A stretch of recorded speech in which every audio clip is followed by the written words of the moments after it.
Bismillahirrahmanirrahim. Assalamualaikum warahmatullahi wabarakatuh. Kami dari kelompok 1 akan Waalaikumsalam mempresentasikan warahmatullahi wabarakatuh. manajemen Parnay langkah 1. Di sini ada beberapa slide, soalnya untuk langkah 1 memang banyak prosedurnya. Nah, untuk yang pertama akan dijelaskan oleh Teh Ainur Ajijah. Untuk itu dipersilahkan. Terima kasih kepada Teh Nita ya sudah mempersilahkan waktunya. Ya, di sini saya akan menjelaskan tentang manajemen Parnay langkah 1. Ya, sebelum kepada apa sih itu manajemen langkah 1, kita di sini akan membahas tentang pada langkah yang pertama dilakukan pengkajian dengan mengumpulkan semua data yang akan diperlukan untuk kaji keadaan pasien atau klien secara lengkap, yaitu yang pertama mencakup tentang riwayat kesehatan, pemeriksaan fisik sesuai dengan kebutuhannya, dan yang kedua ada meninjau catatan terbaru atau catatan sebelumnya. Yang terakhir, meninjau data laboratorium dan membandingkan dengan hasil studi. Nanti ada salah satu kasusnya yang sudah ditentukan, nanti bakal ada apa saja yang termasuk kepada langkah 1 manajemen Parnay. Nah, yang di sini pada langkah yang pertama ini mulailah dikumpulkan semua informasi yang akurat dari semua sumber yang berkaitan dengan kondisi pasien atau klien. Pengumpulan data dasar awal harus lengkap dan terfokus agar bidan hasil interpretasi juga lengkap. Bila klien mengalami komplikasi yang perlu dikonsultasikan kepada dokter atau bidan, dalam manajemen kolaborasi, bidan akan melakukan konsultasi.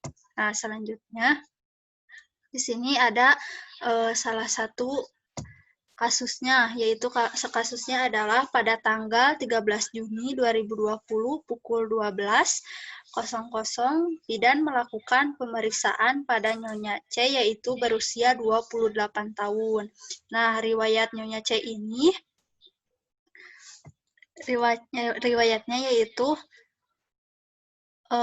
pada agamanya Islam, pendidikannya tidak lulus SMA, pekerjaan pembantu rumah tangga, alamat di sini alamatnya tertulis, data mulai dari kepribadiannya sampai sekolah pendidikannya dan lain-lain. Datang dengan keluhan, merasa pusing dan berkunang-kunang.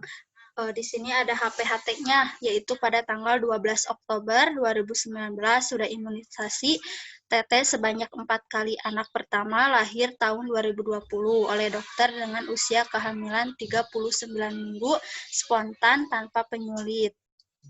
Nah, di sini ada PB-nya 48 cm, BB-nya 2.800 gram. Nanti bisa dibaca ya ini kasusnya. Selanjutnya,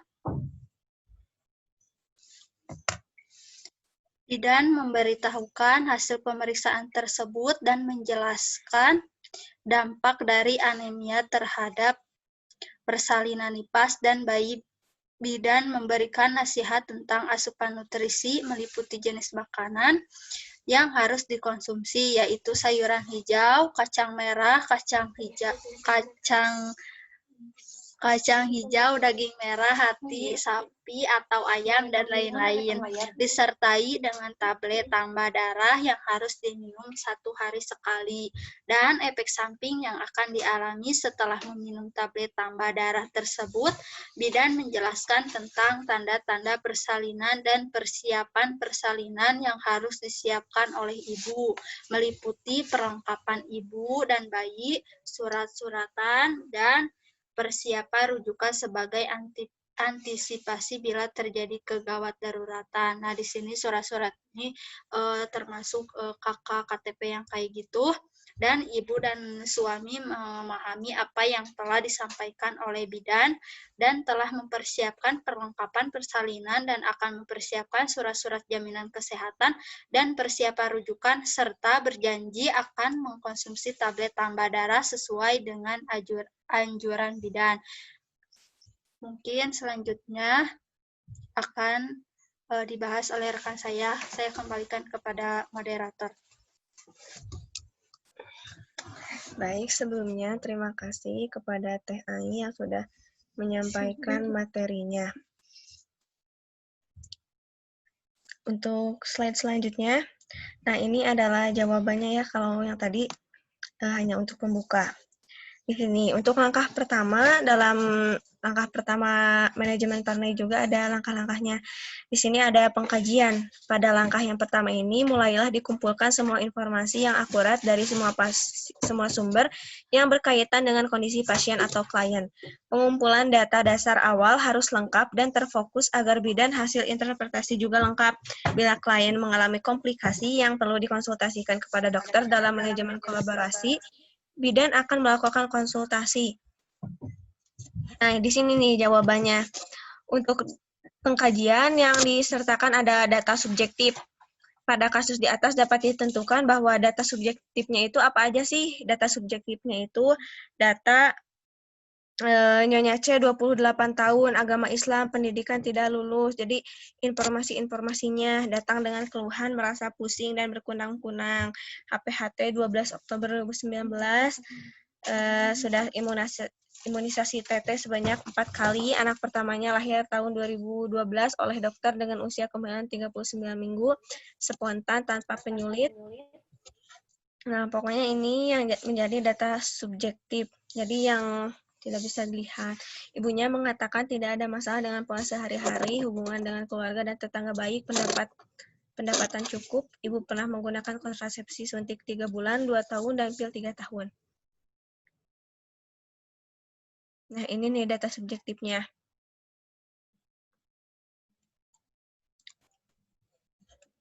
Si ibunya itu tidak ada riwayat penyakit keluarga, riwayat kesehatan pasiennya itu yang tadi sudah ya.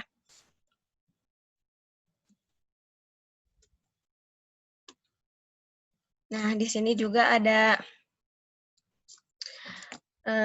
data keadaan, mohon maaf.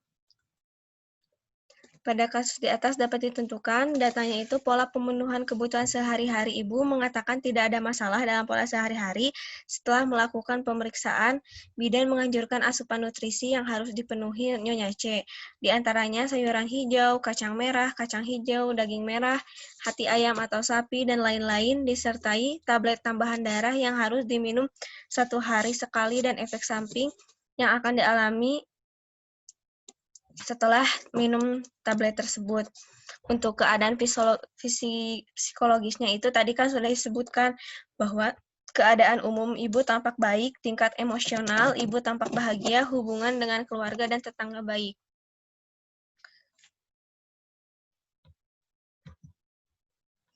Nah, di sini juga ada lagi data subjektifnya itu pengetahuan pasien, Nyonya C dan Tuan D memahami apa yang telah disampaikan oleh bidan dan mempersiapkan pelengkapan persalinan dan akan mempersiapkan surat-surat jaminan kesehatan dan persiapan rujukan setelah berkonsultasi.